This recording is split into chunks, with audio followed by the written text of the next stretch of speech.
Chic ou choc, tic ou toc, broc ou schnock, watcha, pas watcha, c'est Love Fight People de l'émission et aujourd'hui c'est le numéro 10 contre le numéro 10, Zizou contre Diego, Zinedine Zidane contre Diego Maradona. Pour les défendre, deux journalistes de choc et surtout de foot, Pierre Ménez, qui va peser de tout son poids pour le français.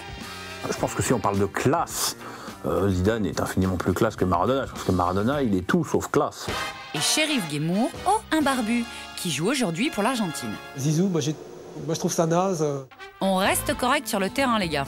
Maradona, il a plus le sens du but. Il a une invention de geste qui est plus élargie que Zidane. Zidane était vraiment ce qu'on appelle un meneur de jeu. Donc, comme son nom l'indique, mène le jeu, un organisateur.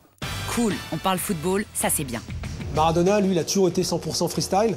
C'est-à-dire qu'en même temps qu'il était un footballeur d'exception, s'il avait envie de sortir toute la nuit, il sortait toute la nuit. Il allait dans les bordels, il allait chez ses amis mafieux, il allait se prendre de la coke ou une pizza à 4h du matin et puis il venait pas à l'entraînement le lendemain. Une vraie rockstar, plus un. Qui tranche avec le monde aseptisé du football, quoi. Dans le monde du football, plus rock'n'roll que Maradona, ça va être dur. Hein. Bah, c'est quand même. Zidane n'est pas du tout la personne douce, tranquille, affable que les gens perçoivent. Ah, tu vois, des révélations? Zidane, on peut lui reprocher quoi? Une expulsion contre les Émirats Arabes Unis à la Coupe du Monde 98. Il n'a pas mis le nez dans la poudreuse, il n'a pas pris 60 kilos, qu'il a reperdu. Allez, fais un effort et le coup de boule. Si ça avait été n'importe quel autre joueur de l'équipe de France qui avait mis ce coup de boule, aujourd'hui ce serait un renégat, un banni, un paria, il aurait été obligé de quitter le pays. Lui, il a été auto-absous. Le seul truc qui intéressait les gens, c'est qu'est-ce qu'a dit Materazzi à Zidane. C'était pas pourquoi Zidane a mis un coup de boule à Materazzi. Plus un. Que Danone lui fasse faire des trucs humanitaires, moi je trouve ça plutôt intéressant. Plus un pour l'humanitaire, mais on s'emmerde ferme. Zizou, moi je trouve ça naze. Dis donc, c'est pas ton tour de parler. Et que Maradona arrive par exemple à la Coupe du Monde 2006 en Allemagne, tout de suite on sort l'hélicoptère, le tapis rouge. Toi, tu cherches le carton jaune. Dans le monde entier, quand on dit Diego, on sait qui c'est. Plus un, avec un carton jaune.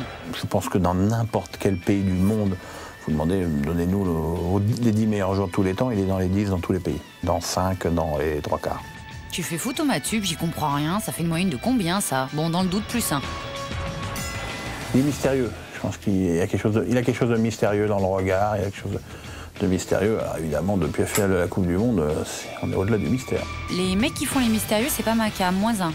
Ça reste quand même quelqu'un de courageux, qui ouvre sa gueule. Il est cash, quoi, plus un. On reparle un peu ballon.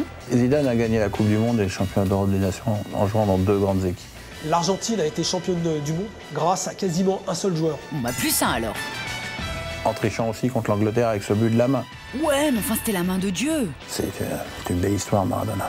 Ah, tu vois, jeu, set et match, Maradona. Ouais, je sais, c'est pas du foot.